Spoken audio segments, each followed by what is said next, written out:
A lot of the times it's like sibling rivalry in the household and like competition because the child with the most responsibility is like stuck to mom because she's or he is the one that knows how to survive the most at that point. So it's like we're in survival mode. So they're taking on, okay, mom's at work, so you cooking, cleaning, getting the kids together and getting them to school, and then the other kids are looking at you as if you're getting more love from mom, and really you're not even getting more love from her. You're just surviving and helping everybody survive. That makes sense. And you don't even want the responsibility. That makes sense.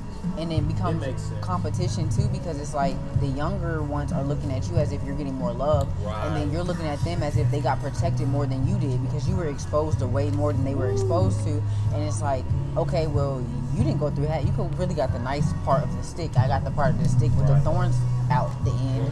Well, both of y'all really going the bad end of the stick. Exactly, we both got a bad stick regardless if it was thorns on your side or not. But just look different. It's a competition still. So it's like growing up in survival mode really does affect a lot of things in the household and as adults.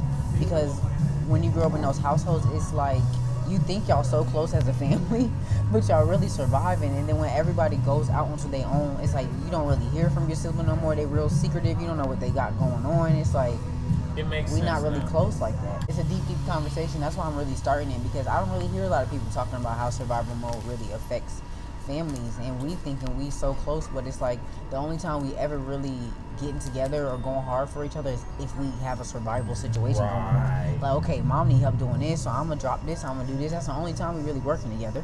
So it's like we need to get out of survival mode so we can actually connect and be family and be able to be able to really support each other. Yeah, that's the most important thing. Yeah.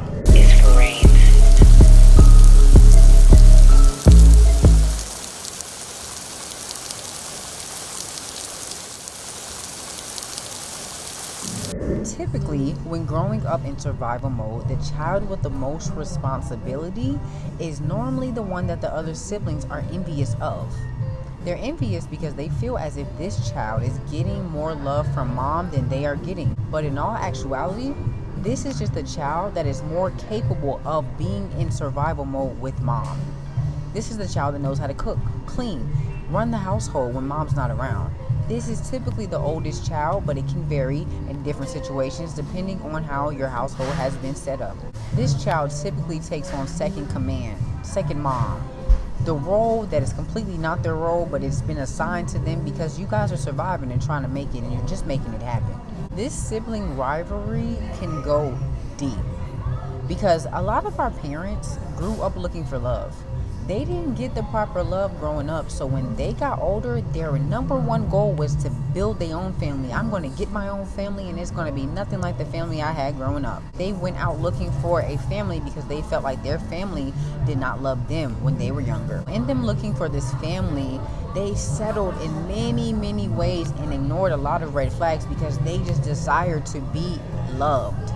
Now in this, children were introduced. And in this family, it became a little bit toxic because as the children were seeking mom's love, mom was seeking the love of somebody who was not loving her correctly. So besides basic needs, of course, your mom's going to feed you, she's going to clothe you, she's going to make sure you're good. Children need more than just the basic necessities. But we've grown up in survival mode, so a lot of parents think that the basics are love. The one activity you guys do maybe on Sunday or you go to church, they feel like that is enough. But to children, you feel as if that's mandatory. And you're really seeking and searching for love in a different way. You want your parent to be emotionally available to you to where you can climb in your bed and cry to your mom. You want to be able to tell your mom about your day or just express yourself in general. Hear I love you more than once a year or twice a month. You want a different kind of love, but mom feels like she's giving that to you. And this is not me knocking any mothers out there, because at the end of the day, we were raised in survival mode for generations and generations and generations. So you're trying to figure out how to run a household, take care of kids, take care of your husband or your man, still have a life for yourself, and make sure your kids are supplied with all that they need. That is a lot in itself, especially if you don't have the correct tools and you were not raised in that way. Especially because a lot of us were raised in houses where nobody was emotionally available and did not know how to manage their emotions at all. So in a way, I'm saying you cannot receive what a person does not have to give. If they don't have the tools or the resources to give that to you, they cannot supply it to you. But in the same breath, a lot of children feel away because they are constantly seeing mom be emotionally available for a man, but not emotionally available to them. So what the children are not realizing, what you're not realizing as a child, is that mom is not looking at it as if she's not giving you proper love. She's looking at it as two different types of love because she's looking for love on an intimate level, not on the level that she would give to her children or receive from her children. So a lot of the times, us as kids, we overcompensate for mom's love, and then we feel less than and as if we're in lack when she says things as if she's looking for love. Have you ever had a moment with your parent where you feel like you're doing everything that you possibly can to make them feel loved because you see what they're going through in their toxic situation, and it just seems like no matter what you do, it's not enough?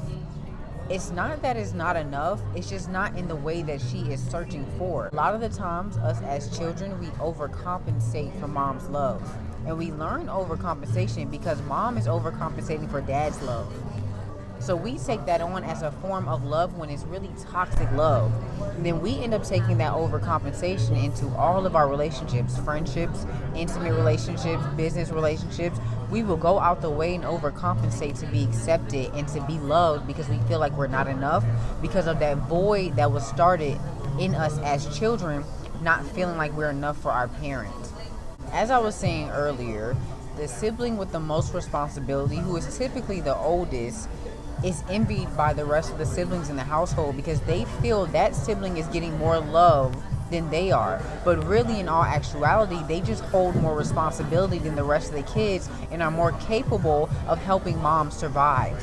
In surviving, the oldest or the one with the most responsibility usually takes on the wrong role in the household. So now instead of being sister or brother, they're also sister and mother, brother and dad. So instead of the younger siblings hearing or receiving correction from just mom or just dad, they're now receiving correction times two from sister and brother as well as mom and dad. So this causes the younger siblings or the siblings that don't hold the same responsibility as the others, it causes them to go into extreme secrecy because they always feel misunderstood, they feel judged, they feel like they can never get it right because they are constantly being jumped on by the oldest or the one with the most responsibility and mom and dad all at one time. In these situations with competition in the household, role reversals, and just toxicity in general while surviving, the two key important factors to healing these voids, to healing these competitive spirits, to healing this separation is patience and empathy. Listen, it's going to take a while for you to heal from the toxic things that have occurred in your household. It's going to take a while for you to really be able to understand why you're operating as a mom and not a sister. It's going to take you a while to understand why there is so much separation amongst you and your siblings. And even though you guys are getting together, even though you guys are hanging out and the love is very much there, you love each other deeply, there still feels like there's a separation or a elephant in the room. It's because you guys are used to operating in survival mode. So the only time you really get together as a family is if it's a holiday or if there's an emergency. These are the effects and the most common effects of surviving growing up. This conversation is so deep that there are so many things I can say, and it can just go on forever and ever, y'all, to be very honest with you.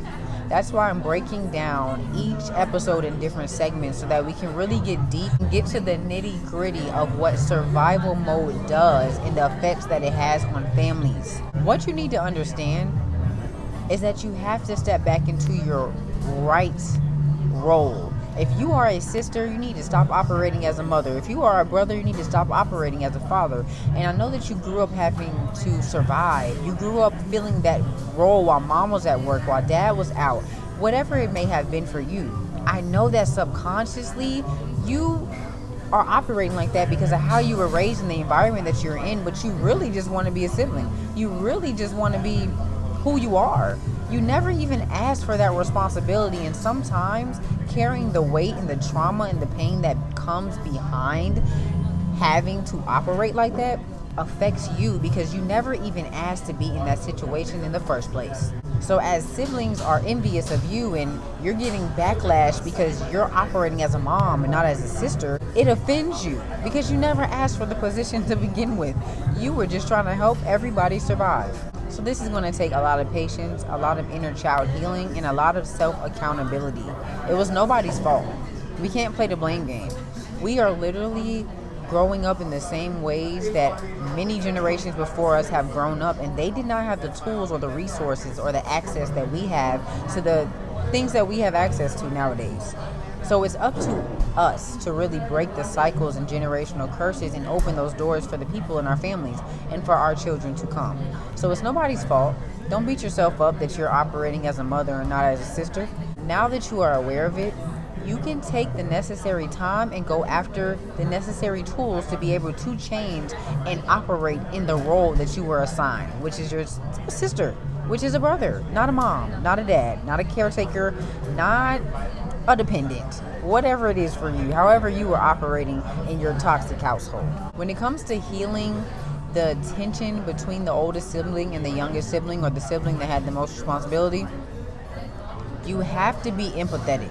Because a lot of times we are trying to save the younger ones from going through what we experienced, and we're trying to tell them how to live as if we didn't go down the same path. So it comes off as judgmental and a little bit controlling. You have to let the bird fly. You can't try to clip his wings because you've flown before and you fell off the tree and on the ground. You have to let them fall. Support them, love them, give them proper affirmations and reassurance, but do not try to clip their wings to the point where you are coming off as judgmental, toxic, and controlling. It's a process. It's a journey. Let them live as you have to live also. And be transparent with what you have went through and what you are experiencing so that they can realize they are not alone. So they can realize that they're not doing life wrong. They're just going through life as everybody has to. Be sure to like, comment, and subscribe, and share this video if it impacted your life or spoke to you in any kind of way. Thank you so much for your support and watching, tuning in, giving me your feedback, and really just joining in the conversation. Okay, because we cannot break generational curses or cycles with one person. It takes a village. So join the village. Join the conversation. Share it with your family. Start the conversations that you have been so afraid to start, but so desperately wanting to. Take that leap of faith. And make sure that you always keep God in the midst of everything that you are doing, so that you are not starting conversations based off of hurt, pride, and ego, but based off of really wanting change and real genuine love in your heart, and just wanting your family to be better as a unit and you wanting to be better individually. It takes time. It is a journey and it does not happen overnight, so do not be afraid of the process it is going to take to get to healing. Okay, there's going to be a lot of tears, maybe anger, frustration, and even separation sometimes. But in the end, it will all be worth it, especially if you believe for the healing of your family, especially if you believe what God is doing. Continue to fight the good fight and do not grow weary in good doing. God's got you. Keep your faith, keep your heart, okay? Keep your integrity, and just keep going, because you got this. Your family got this. They will be healed in the mighty name of Jesus Christ, okay? And if you don't know God, if you don't have a relationship with God, do not stress. You do not have to go to a church. You do not have to get prophesied over. You don't have to find no prophet on the street. All you have to do is get into a quiet space and invite God into the doors of your heart that have been closed off to Him. It can be in anger, it can be in frustration, or even sadness. Just let Him know what's going on with you. Talk to Him as if you would talk to your homeboy or your homegirl, or that one person you just always go to.